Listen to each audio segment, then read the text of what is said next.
The care team coordinator, and I have been working for the past 9 months on implementing this piece of our project, coordinating these monthly meetings with our providers between these two facilities. And so today we're going to do a little run through of what a typical meeting would look like. And usually the members that are in attendance would be myself as the facilitator. We typically have more members joining us. We have representatives from West Central Behavioral, a team leader who can speak on behalf of the clients there that we're discussing during the meeting. And then we have our primary care provider from Heater Road, which is usually Dr. Tyler Vogt. Okay, and then we, maybe I will use this. Okay, can you hear me? All right, can you hear me on this? No? No, it's okay. All right, so just, we also have Dr. Duncan usually joins us from Dartmouth-Hitchcock Psychiatry, and Joanne Wagner, our behavioral health clinician.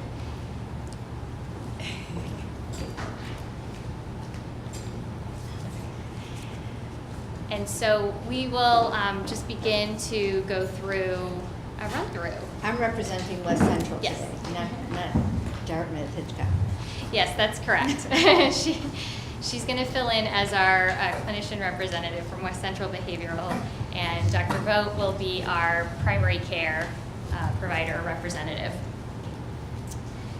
Okay, so the team is going to be discussing patient John Doe today. This is our 4th meeting on John. The concerns that we will be discussing are his need for enrollment in a weight and wellness program. He needs a cardiology follow-up and a need for a primary care appointment. There have been some issues, it looks like, with his new prescriber change at West Central Behavioral. This patient's goals are to secure a job, to lose weight and improve diet and exercise, and to manage his moods better.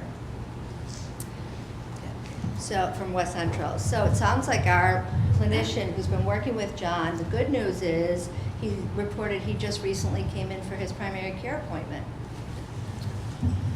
That's interesting.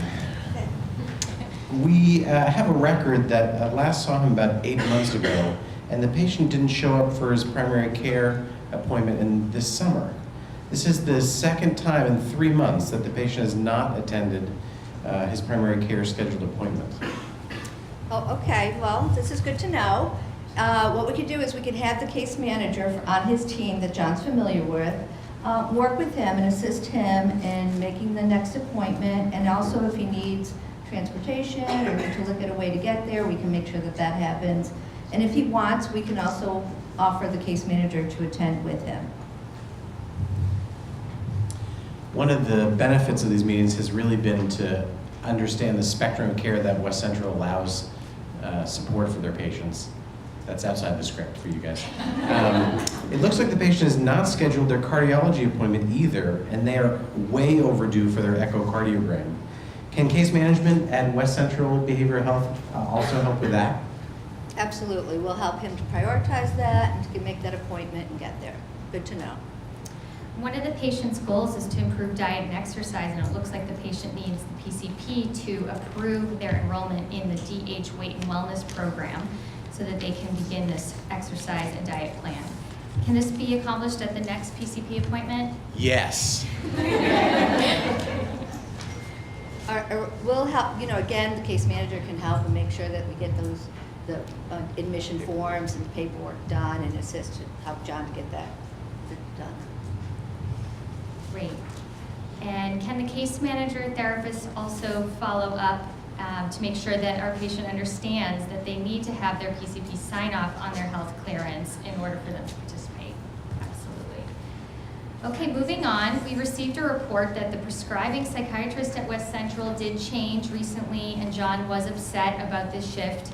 He did request that his PCP at Heater Road resume all psychiatric medication management.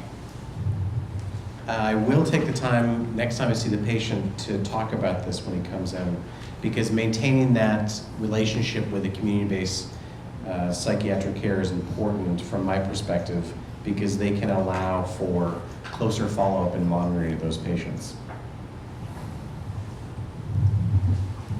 Yeah, this is an area that the therapist has been working with John. You know, some of his trust and relationship issues, his past trauma, you know, makes it difficult in building new relationships. So we'll have the therapist work with that and help make sure he understands the importance of staying with his prescriber at West Central. Good to know. Thanks everyone for these updates. Are there any new concerns today, Dr. Bode? Okay. We'll meet again in 1 month to discuss this patient. And to recap, we discussed today that patient John has not been complying with primary care and medical appointments and is having some avoidance issues around medical appointments. WCBH West Central case manager will work with the patient to help facilitate their cardiology and PCP follow-ups, and may even accompany the patient to his appointments. His PCP will meet with the patient and go over the weight and wellness program, provide medical clearance as appropriate, and discuss the needs to have the psychiatric medications managed by the West Central providers and their as per their care plan. And we'll meet again in 1 month to see how things are going. I will update the shared care plan, and you will all be notified when this has been done. Thank you.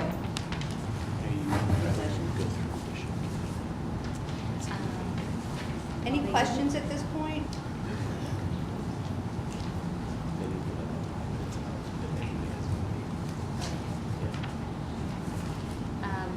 So, Are we going to review what the shared care plan looks like during today? no. No? Okay. Okay. Do you want to talk about this? Yeah.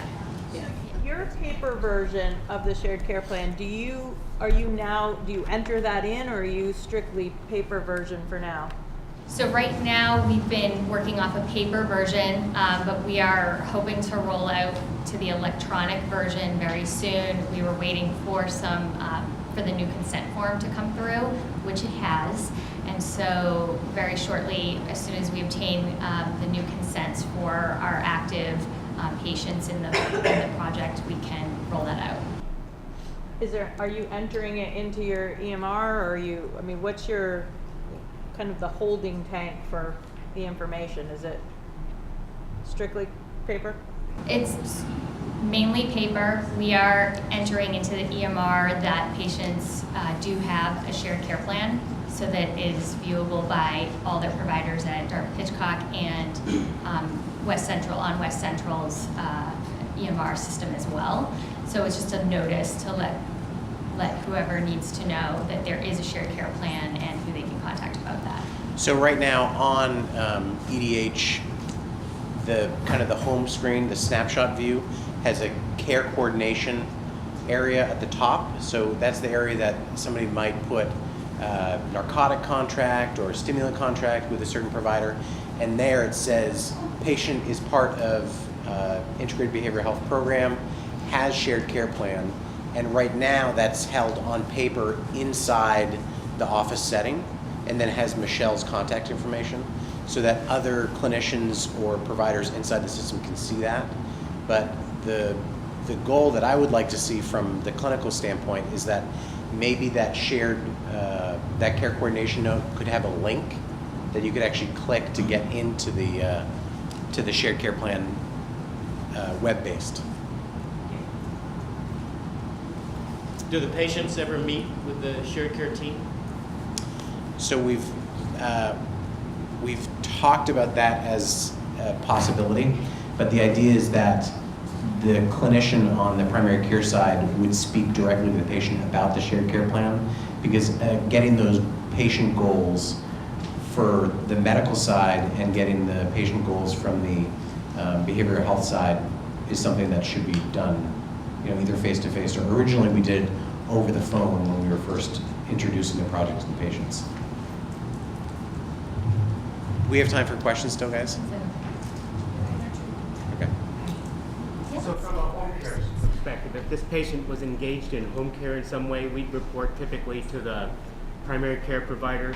Our information about what's being seen in the home, for instance, if the clinician saw some issues, some behavioral changes, things like that, that goes typically to the primary care provider.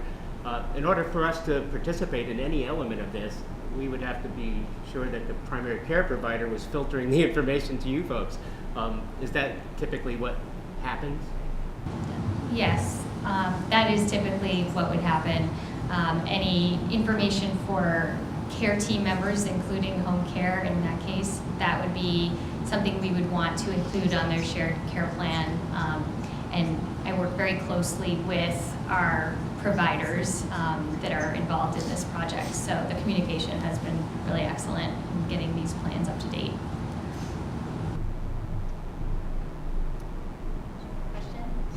So the consent that you mentioned has been developed.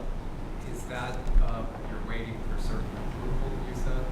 And is that for the people that are part of the DH system, is that, is there something from legal saying now that this consent has been accepted? And then for our partners in our region who are not part of DH, is that something that each different organization has to go through their own Phoenix House or Town Health Center? I think Mark is going to Yeah. directly speak to our consent issues that we've learned through the project. It's a good question. We spent a lot of time going over the whole consent issue, and we're actually in stage 2, and Mark can go into more of the detail.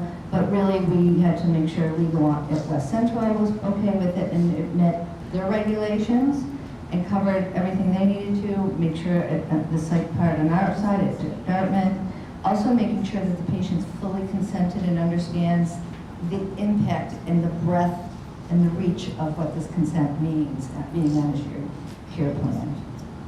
But for the provider on the panel, so when this is all electronic, this is going to be through the CMT system.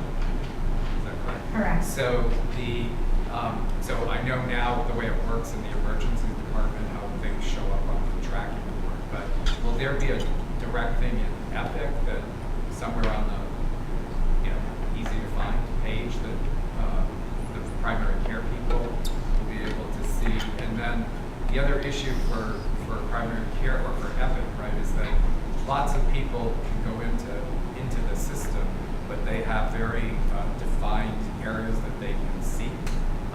So has that been figured out? Who will have the scope of access to the information on a shared care plan for people in the system?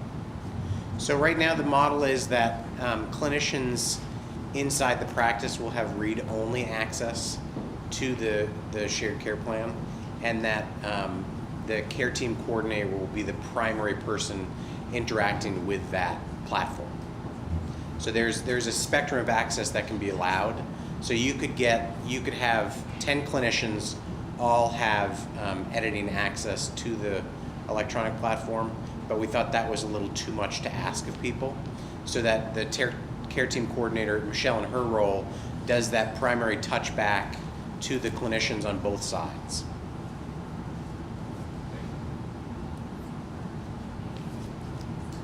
Okay, thank you. Thank you.